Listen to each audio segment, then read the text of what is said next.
ইরানের মিসাইলের তাণ্ডব লীলা দেখছে পুরো মধ্যপ্রাচ্য জুড়ে এখন পর্যন্ত ১২৫টি মিসাইল ছুড়েছে তেহরান। মধ্যপ্রাচ্যের ৪টি ঘাঁটিতে মার্কিন সামরিক স্থাপনাকে লক্ষ্য করে ধ্বংসযজ্ঞ চালিয়েছে তেহরান। এর মধ্যে সবচেয়ে গুরুত্বপূর্ণ বাহরাইনে মার্কিন পঞ্চম নৌবহরের সদর দপ্তর। এত গুরুত্বপূর্ণ স্থাপনা থাকা সত্ত্বেও ইরানি মিসাইল কোনোভাবেই আটকাতে পারল না দেশটি। হামলার পর প্রকাশিত ভিডিওতে দেখা গেছে দেশটির রাজধানী মানামায় বিকট শব্দে বিস্ফোরণের পর ধোঁয়া উঠছে উপরের দিকে। ইরান স্পষ্ট করে জানিয়েছে সেখানে আঘাত হেনেছে তাদের শক্তিশালী মিসাইলের বহর। এর মধ্যেই ওই এলাকা থেকে সাধারণ মানুষকে সরিয়ে নিতে শুরু করেছে বাহরাইন।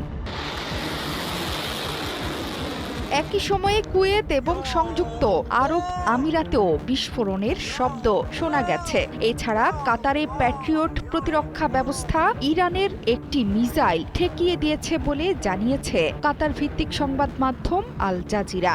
ইরানের হামলায় মধ্যপ্রাচ্য জুড়ে তুমুল ক্ষয়ক্ষতির খবর দিয়েছে আন্তর্জাতিক গণমাধ্যমগুলো। এর মধ্যে আকাশসীমা বন্ধ করে দিয়েছে কাতার, কুয়েত এবং আরব আমিরাত।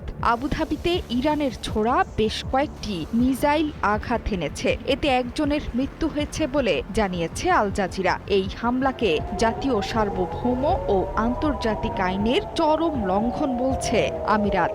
এমনকি এর জবাব দেওয়ার হুঁশিয়ারিও দিয়েছে দেশটি। সংযুক্ত আরব আমিরাতের আবুধাবিতেও পাওয়া গেছে বিকট বিস্ফোরণের শব্দ। সৌদি আরবের রিয়াদ থেকেও এসেছে বিস্ফোরণের শব্দ। মধ্যপ্রাচ্যের মোট 5টি ঘাঁটিতে এর মধ্যে আঘাত হেনেছে তেহরান।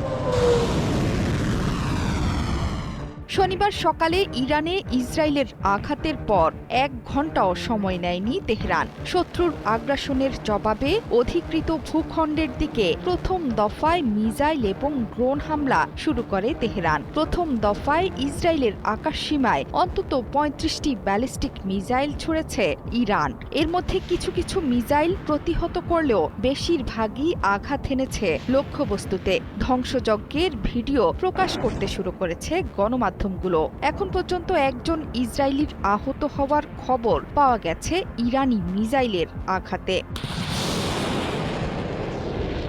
ইরানি মিসাইলের তাণ্ডবে দিক বিদিক ছুটছেন ইসরায়েলি জনগণ। হাসপাতাল থেকে শুরু করে সব জায়গাতেই ইরানি মিসাইলের ভয়ে নিরাপদ আশ্রয়ে যেতে মরিয়া ইহুদি জনগণ।